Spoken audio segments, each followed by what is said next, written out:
ठुकराहा गांव के इस प्रांगण में आपसे मिलने का, आपसे परिचय करने का और आपकी परेशानियों के, जीवन के परेशानियों के बारे में कुछ सुनने और सीखने का जो अवसर आपने दिया है, उसके लिए मैं आपका शुक्रगुजार हूँ।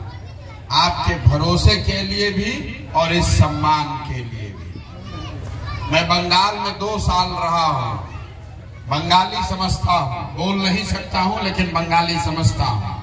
2019 से 2021 तक 2 साल बंगाल में रहे।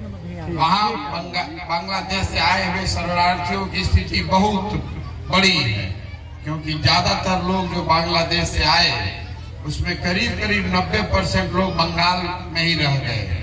वहाँ उनकी जो स्थिति है, ज्यादातर लोग दलित समाज के हैं, जिनको वहाँ नाम शूद्र या मथुरा कम्युनिटी का बताया जाता है।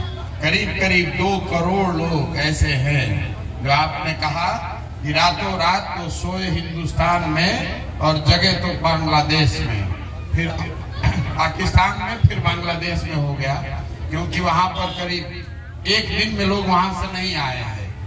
मुझे पता नहीं है कि आप लोग यहाँ पर कब आए, लेकिन बंगाल में करीब 20 साल तक लोग बांग्लादेश से आते रहे हैं। और एक सरकार ने वहां पर रिलीफ एंड रिहेबिलिटेशन पूरा का पूरा एक डिपार्टमेंट ही चलता है, सिर्फ इसी चीज के लिए कि जो लोग बांग्लादेश को छोड़कर आए हैं उनको भारत की व्यवस्था से कैसे जोड़ा जाए और कैसे उनके जीवन को आसान बनाया जाए। उनका एक अपना अलग संघर्ष है, जो पूरा CAA NRC का संघर्ष है, वो भी उससे जुड़ा हुआ है, वो अलग विषय है। लेकिन आपने जो बात यहाँ उठाई है, अभी पीछे बंगला समाज के कुछ लोग वहाँ बरंची बाजार में बता रहे थे, वहाँ के सरपंच जी ने बहुत सिंपल बात बताई कि भाई जो आए थे 1956 में शायद आप लोग आए थे, 50 के दशक में, अब तो ज्यादातर लोग वो जिंदा ही नहीं है। जो लोग भी यहाँ रह रहे हैं वो तो यही के वासी हैं, यही उनका जन्म हुआ है, यही उन्होंने शिक्षा दीक्षा ली है, यहीं पर रोजी रोटी है, पूरे के पूरे इसी देश के हैं। उनके पास जमीन भी है। मेरे साथ में बैठे हुए हैं द्विवेदी जी, मैं इनसे जानने समझने का प्रयास कर रहा था। ये बिहार सरकार में कैबिनेट सेक्रेटेरिएट में IAS अफसर थे, इनसे मैं जानने का प्रयास कर रहा था कि ये विषय क्या है। तो इन्होंने बताया कि जमीन तो दे दी गई है, रैयती का अधिकार नहीं, मतलब आप उसको खरीद बेच नहीं सकते हैं। मेरे लिए ये समझ से परे है। जब जमीन आपके पास है ही, आप उसके मालिक हैं, तो मालिकाना हक देने में दिक्कत क्या है? तो आपके साथ बैठ के समझेंगे कि सरकार का तर्क इसमें क्या है, वो क्यों नहीं देना चाहते हैं। अगर द्विवेदी जी के पास कोई जानकारी है तो आप चाहे तो साझा कर सकते हैं। सरकार क्यों नहीं? राजस्व और भूमि सुधार विभाग का एक संकल्प है कि जिन लोगों को जमीन बंदोबस्ती के माध्यम से मिलती है उन पर उनका अधिकार तो होगा, परंतु वो उसको बेच नहीं सकते। एक स्पेशल रूल है, या सभी लगभग आवाज रुक टेनेंसी एक्ट, उसी तरह संथाल परगना में संथाल परगना टेनेंसी एक्ट, वहां पर तो कोई भी अपने जमीन को नहीं बेच सकता है। छोटानागपुर में जमीन उसी जिला के लोग कलेक्टर के परमिशन से बेच सकते हैं, लेकिन यह बहुत सही नहीं है। सही इसलिए नहीं है कि आपको जब अधिकार मिलता है तो जरूर कोई ना कोई कारण से आप उस रैयती को ट्रांसफर करते हैं। तो जो सीमित अधिकार है, जैसे हमारे यहाँ के रिफ्यूजी लोगों को अगर वह जमीन दी गई और यह कहा गया कि आप नहीं बेच सकते हैं, तो इसमें एक लकुना है। क्यों नहीं कलेक्टर, SDO या अंचल अधिकारी को प्राधिकृत किया जाए कि अगर उनके बेटी की शादी हो, उनको कुछ किया जाए, तो ऐसे प्रावधानों को लचीला बनाकर विकट परिस्थिति में किसी संपत्ति को बेचना स्थानांतरण करने का अधिकार होना ही चाहिए। और हम इस बात को हमारे नेताजी या प्रशांत जी ने, हम लोग नोट करते जा रहे हैं आपकी परेशानियों को, और समय आने पर हम लोग इसका समाधान जरूर करेंगे। इसके लिए अगर संघर्ष करने की भी जरूरत पड़ेगी तो हम लोग करेंगे। तो बाकी बात प्रशांत जी से। क्योंकि मुझे ये बात पिछले 4-5 दिनों में कई लोगों ने बताई है, जैसा द्विवेदी जी बता रहे हैं, मैं इस पद यात्रा में क्यों निकला, ताकि गांव-गांव जाकर स्वयं से लोगों से मिलूं, आपके जीवन की स्थिति को देखूं, समझूं, ये जानने का प्रयास करूं कि आपके यहाँ क्या समस्या है। और हर पंचायत की एक अलग अपनी समस्या है, हर शहर की अपनी समस्या है। अभी यहाँ आने से पहले जितने गांव और पंचायत में मैं गया हूँ, तो जितने थारू समाज के लोग हैं और नन थारू लोग भी, वो बता रहे हैं कि जंगल उनका, मिट्टी उनकी, बालू उनका, लेकिन उनका अधिकार उस पर नहीं है। वो इंदिरा आवास योजना बनाने अगर उनको मिल भी जाए तो उसको बनाने के लिए वो बालू नहीं ले सकते हैं। उसके लिए भी एक हम लोग यहाँ पर संघर्ष के लिए कल या परसों में मैं एक अभियान शुरू करा रहा हूँ यहाँ के लोगों की मदद से, ताकि जो पहले से व्यवस्था लागू थी पत्थर के लिए या बालू के लिए, मिट्टी के लिए, लकड़ी के लिए, वो व्यवस्था यहाँ पुनः फिर से बहाल की जाए। क्योंकि जो वन राज्य अधिनियम है जो देश में लागू है, उसको बिहार सरकार ने नोटिफाई नहीं किया है। अगर वो नोटिफाई हो जाए तो जैसा द्विवेदी साहब बता रहे थे, कुछ प्रावधानों के दायरे में आपको वो अधिकार मिल जाएगा कि आप बालू, मिट्टी, लकड़ी और पत्थर पे अपने जरूरत के हिसाब से उसका उपयोग कर सके। जैसे पत्थर को आपको तोड़ने के लिए शायद इजाजत न मिले पर्यावरण को ध्यान में रख के, लेकिन पत्थर को चुनने का जो अधिकार है वो लोगों को मिल सकता है। इस पर एक बड़ी समिति बनाकर बड़ा अभियान हम लोग शुरू करने वाले हैं। 2-4-5 दिन उसकी खबर आपको मिलेगी। अब मैं विषय पर आता हूँ।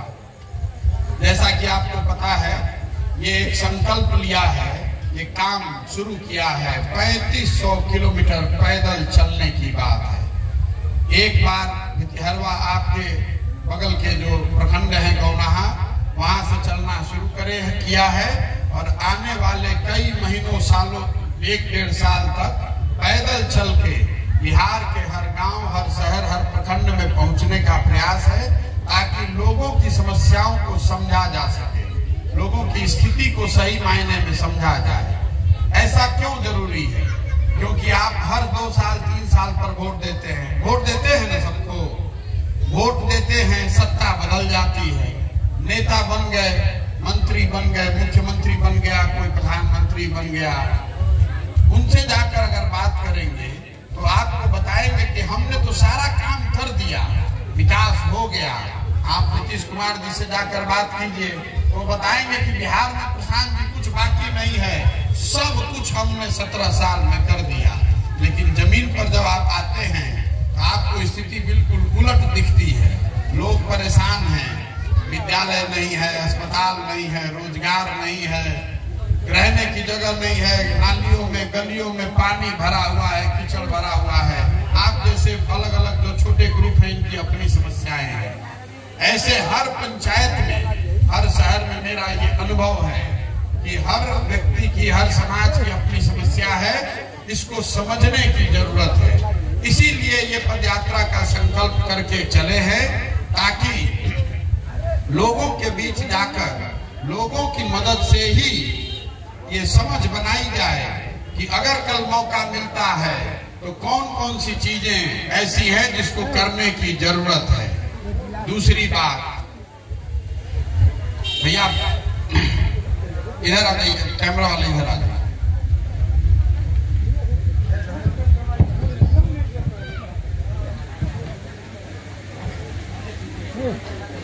जब आप वोट देते हैं तो जो आदमी, जो नेता खड़ा होता है मंच पर, जैसा आपने बताया, जब वो बड़ा बन जाता है तो सबसे पहले आप ही को भूल जाता है, सबसे पहले आपसे कट जाता है, आपकी बात नहीं सुनेगा। सत्ता बदल जाती है, व्यवस्था नहीं बदलती है। व्यवस्था नहीं ना बदल रही है, आप वोट दे रहे हैं, सरकार बदल गई लेकिन व्यवस्था नहीं बदल रही है। व्यवस्था तब बदलेगी जब चुनकर वो आदमी आए जो समाज का सही आदमी है। व्यवस्था तब बदलेगी जब सत्ता सही लोगों के हाथ में आएगी। इसीलिए इस अभियान पर निकले हैं कि गांव समाज से ढूंढकर जो समाज की नजर में प्रतिष्ठित, समाज के नजर में सही आदमी है, उनको ढूंढकर निकालें, उनके साथ अपनी शक्ति, बुद्धि, ताकत, पैसा लगाकर उन्हीं को राजनीतिक तरीके से आगे ऊपर बढ़ाएं। मैं आपको धोखा दे सकता हूं। संभव है कि पहले के नेताओं ने जैसे किया वही काम हम भी करें, हम जीत जाएं, फिर आपको नहीं पूछेंगे। लेकिन अगर आपने अपने समाज से किसी को निकाला है, उस आदमी को हम लोगों ने जिता दिया, तो शायद वो आपके लिए, आपके समाज के लिए कुछ अच्छा काम करेगा ना। आपका जिस पर भरोसा है उसको बढ़ाएंगे तब तो ठीक है ना। तो ये जो पूरा अभियान है, ये प्रशांत किशोर के लिए वोट मांगने का अभियान नहीं है। चुनाव तो अभी है ही नहीं, वोट नहीं मांग रहे हैं। आपसे ये मांग रहे हैं कि आपकी नजर में जो आदमी सही है, जो आपकी नजर में, आपकी समझ में ऐसा व्यक्ति है जिसके आगे बढ़ने से आपके समाज का, आपके परिवार का भला हो सके, ऐसे आदमी की पहचान करने में मदद कीजिए। ऐसे आदमी को चुनकर आगे बढ़ाने में मदद कीजिए। चुनाव है नहीं तो गांव-गांव क्यों घूम रहे हैं? आप सोच रहे होंगे कि आदमी पगला गया है, गांव-गांव क्यों घूम रहा है? वोट तो मांग नहीं रहे हैं, यही मांग रहे हैं आपसे कि हमारी मदद कीजिए, ये बताने और जानने में कि समाज में कौन सही लोग हैं जिनको चुनकर आगे बढ़ाने की जरूरत है।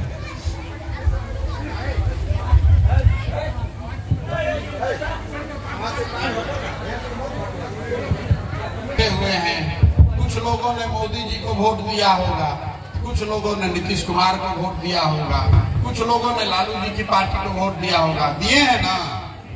मोदी जी को आपने वोट दे दिया। सरसों तेल कितना में मिल रहा है? 200 रुपए में मिल रहा है ना लीटर में। सरसों तेल का भाव 200 रुपए लीटर है ना। सिलेंडर 1300 रुपए में मिल रहा है ना। तो एक बार और जाकर वोट दे दीजिएगा, तो अगली बार सिलेंडर के लिए 2000 रुपया देने के लिए तैयार हैं। बिना सोचे समझे हम आप जब वोट दे रहे हैं, उसी का परिणाम है कि ये स्थिति सुधर नहीं रही है। तो समाज को ये बताने निकले हैं कि वोट का जो अधिकार है, उसका जब आप प्रयोग करते हैं तो सोच समझ कर कीजिए। अपना स्वार्थ, अपने और अपने समाज का स्वार्थ देकर वोट दीजिए। जाति के नाम पर, धर्म के नाम पर झंडा देखकर, बैनर देखकर, किसी का फोटो देखकर आप वोट जब कर देते हैं, तो जिसको वोट मिल गया वो राजा हो गया, वो हेलीकॉप्टर पे चलेगा और आप और आपका बच्चा जमीन पर चलेगा। चल रहा है ना? नौकरी नहीं मिल रही है। जो गरीब का बच्चा है उसको नौकरी नहीं मिलेगी। जो लड़का जिसका बाबूजी विधायक है, जिनके बाबूजी मंत्री हैं, वो पढ़ाई करे चाहे नहीं, उनको नौकरी मिल जाएगी। यहाँ जितने लोग बैठे हुए हैं, आपका बच्चा अगर 10वां पास हो, उसको नौकरी मिलेगी? 10वां पास लड़के को नौकरी मिलेगी? नहीं मिलेगी। लालू जी का लड़का 10वां पास नहीं है, लेकिन वो मुख्यमंत्री का दावेदार है ना भाई? बदलना चाहिए कि नहीं? बताइए, बदलना चाहिए कि नहीं? जोर से बोलिए। लालू जी का लड़का मुख्यमंत्री बने, उससे हमको दिक्कत नहीं है। हमको दिक्कत इस बात से है कि अगर उनको ये अवसर है तो गरीब के बच्चे को भी अवसर होना चाहिए ना। इसीलिए निकले हैं कि अगर आपने किसी को चुन लिया, बताया कि नहीं भैया ये आदमी अच्छे हैं, इसके पास पैसा नहीं है, साधन नहीं है, तो हमको बताइए उस आदमी का हाथ पकड़ के बढ़ाने की जिम्मेवारी हमारी है। हम उसको आगे बढ़ाएंगे। अगली बार जब आप वोट दें तो आपसे हाथ जोड़कर विनती करने आए हैं, अपने बच्चों का चेहरा देखकर वोट कीजिए। वोट उस प्रशांत किशोर को नहीं चाहिए, वोट नीतीश कुमार, लालू यादव, मोदी को नहीं पड़ना चाहिए। वोट पड़ना चाहिए बिहार के बच्चों के अच्छे भविष्य के लिए। ऐसे लोगों को वोट पड़ना चाहिए जो बच्चों के लिए शिक्षा की व्यवस्था करें। ऐसे लोगों को वोट पड़ना चाहिए जो यहाँ अस्पताल बनवाएं, जो यहाँ रोजगार का साधन उपलब्ध कराएं। यहाँ जितने माता बहनें बैठी हुई हैं, आपके परिवार से लोग बाहर काम करने जाते हैं ना, गए हुए हैं ना बाहर बिहार के, आपके गांव में, डोगराहा में या बगल के गांव में कोई गुजरात से आकर काम कर रहा है? कोई कर रहा है काम? केरल से, तमिलनाडु से कोई आकर यहाँ काम कर रहा है? नहीं कर रहा है। तो यहाँ के लड़के, आपके घर का आदमी क्यों जाता है गुजरात, क्यों जाता है केरल, तमिलनाडु, पंजाब, कश्मीर, क्यों जाता है? इसलिए जा रहा है कि यहाँ पर 10,000 15,000 रुपए का भी रोजगार नहीं है।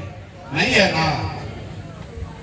यहाँ पर बगल में स्टेशन है नरकटिया, हमको कोई ले गया दिखाने, वहां ट्रेन में जैसे बोरा भरा जाता है वैसे नए लड़के 18 साल 20 साल के लड़के भर के जा रहे हैं, जानवरों से भी बदतर स्थिति में। 15,000 20,000 रुपए के नौकरी के लिए, 15,000 20,000 के रोजगार के लिए। आप जरा समझिए, जब आपका बच्चा छोटा होता है उसको आप 10 साल 15 साल पेट काट के पढ़ाते हैं, खिलाते हैं, जब वो जवान हो गया तो अब मजदूरी करने के लिए दूसरे जगह चला गया। अब साल दर साल आपसे उसका मुलाकात नहीं होने वाला है।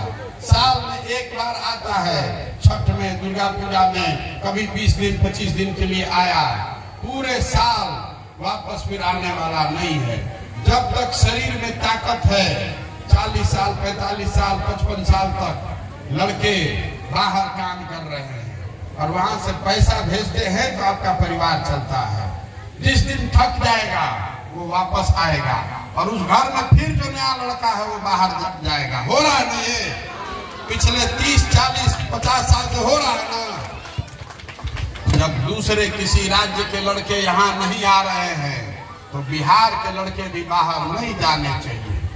इसीलिए मैंने संकल्प लेके कहा है कि अगर मौका मिला तो 6 महीने से साल भर के भीतर भीतर जितने लड़के, बाकी सब काम पीछे, सबसे पहला काम 6 महीने से साल भर के भीतर जितने लड़के बिहार के बाहर 10,000 15,000 20,000 रुपए के लिए मजदूरी कर रहे हैं उनको वापस बुलाकर यहीं पर उनके रोजगार की व्यवस्था की जाएगी। और अगर नहीं किए तो मेरा कार्ड आपको दे के आज बांट रहे होंगे, मेरी गर्दन पकड़ लीजिएगा। जो लोग आपको बताएंगे कि ये हो नहीं सकता है उनको कुछ पता नहीं है। जब दूसरे राज्यों में ये व्यवस्था है तो बिहार में क्यों नहीं? होना चाहिए ना, होना चाहिए ना। और जोर से बोलिए। जितनी यहाँ माताएं बहनें बैठी हैं, आप दुर्गा के उपासक हैं। एक बार वीरांगना के तरह अगला बार जब वोट दीजिएगा तो अपने परिवार के जो पुरुष हैं जो बाहर चले गए हैं उनको वापस लाने के लिए एक बार वोट दीजिए। देखिए कि आपको कैसे बिहार में स्थिति बदलती है। एकदम निश्चित बदलेगी। कौन नहीं चाहता है कि उसका बेटा, उसका हस्बैंड, उसका भाई, उसका पिताजी यहीं पर घर पे रहे? कौन नहीं चाहता है? ये होना चाहिए, ये निश्चित तौर पर करके दिखाया जाएगा। और दूसरी बात, चाहे लड़का गरीब का हो या अमीर का, अगर राजनीति में आना चाहता है, अगर उसमें क्षमता है, विधायक बन सकता है, मंत्री बन सकता है, मुखिया बन सकता है, जिला पार्षद बन सकता है, तो पैसे के अभाव में या इस चीज के लिए कि उसके पिताजी विधायक नहीं थे, उसके पिताजी मुख्यमंत्री नहीं थे, इसलिए वो लड़का आगे न बढ़े, ये संभव नहीं है। उसको चुनकर हमारे पास भेज दीजिए, उसको अपनी ताकत से आगे हम बढ़ाएंगे। हमारे बाबा बैलगाड़ी चलाते थे, हमारे पिताजी ने हमको पढ़ाया तो हम आज के सामने खड़े होकर इतनी बड़ी बड़ी बात कह रहे हैं। आपका बच्चा पढ़ रहा है, स्कूल में खिचड़ी खिलाया जा रहा है, पढ़ाया नहीं जा रहा है, कैसे आपका लड़का आगे बढ़ेगा? कैसे गरीबी से आप निकलिएगा? नहीं निकल सकते हैं। बेकार का बकवास कर रहा है कि बिहार में बहुत विकास हो गया। बिहार में विकास तब माना जाएगा कि बिहार के बच्चों को अच्छी शिक्षा मिले। बिहार में विकास तब माना जाएगा जब बिहार के लोगों को यहीं पर रोजगार हो। और ऐसा भी दिन आए जब गुजरात के लोगों को बिहार में आकर काम करना पड़े, तब मानेंगे कि बिहार में विकास हुआ। होना चाहिए ना भाई, होना चाहिए कि नहीं? अभी हम नरकटिया से आ रहे हैं, उस साइड से लोग बता रहा है भैया नरकटिया में एक छोटी लाइन है जिसमें एक पैसेंजर चलता था, इसको ठीक करा दीजिए। अगर वो चल जाएगा यहाँ पैसेंजर तो बड़ा राहत हो जाएगा। इधर हटो यार, एक पैसेंजर चलने लगेगा तो बड़ा राहत हो जाएगा। मोदी जी को यहाँ पर लोग वोट दे रहे हैं, सब लोग दिया होगा वोट, दिए हैं ना, प्रधानमंत्री हैं तो सब लोग दिया है, तभी ना वोट प्रधानमंत्री बने हैं। अहमदाबाद से बॉम्बे तक, अहमदाबाद से मुंबई तक मोदी जी बुलेट ट्रेन बनवा रहे हैं लोगों को चलने के लिए। बनना चाहिए, उसमें कोई दिक्कत नहीं है। उस बुलेट ट्रेन को बनाने में 1 लाख करोड़ रुपया खर्चा हो रहा है। 1 लाख करोड़ रुपया। तो गुजरात का आदमी 1 लाख करोड़ रुपया वाला ट्रेन पर बैठेगा, अब बिहार का आदमी पैसेंजरों पर नहीं बैठेगा? बताइए जरा। जितने यहाँ युवा बैठे हुए हैं, गुजरात से 26 MP जीत कर जाता है, 26 लोकसभा का आदमी जीत कर जाता है गुजरात का। बिहार से हम लोग 39 MP जिता कर भेजे हैं। वो चल रहे हैं 1 लाख करोड़ के बुलेट ट्रेन पे। हम लोग को पैसेंजर के लिए भी भीख मांगना पड़ रहा है। ये हम लोग की दुर्दशा जो है, ये हम लोग की अपनी गलती है। जिस दिन बिहार के पास अपने 40 MP होंगे, किसी का मजाल नहीं है कि आपसे पूछे बगैर आपको ट्रेन और पैसेंजर गाड़ी न मिले। होगा कि नहीं होगा? होगा ना? ये प्रयास किया जाए, प्रयास करें। जी बिल्कुल सर। वोट आपसे मांग नहीं रहे हैं। प्रयास किया जाए तो हाथ उठाकर बताइए। वोट मांग नहीं रहे हैं, आपसे पैसा नहीं मांग रहे हैं, अपना फोटो नहीं लगाए हैं, गांधी जी का फोटो लगाकर चल रहे हैं। आपसे इतना ही चाहते हैं कि आप इस बात के लिए सहमति दें, अपना मंतव्य दें। बिहार में सही मायनों में विकास लाने के लिए, बिहार को बदलने के लिए एक नया और बेहतर प्रयास होना चाहिए। होना चाहिए ना? आपकी सहमति है? और जो मैं कर रहा हूं, ये 3500 किलोमीटर की पदयात्रा, ये शारीरिक बल से संभव नहीं है। इसके लिए आपका आशीर्वाद है। आधा आदमी तो दे नहीं रहे।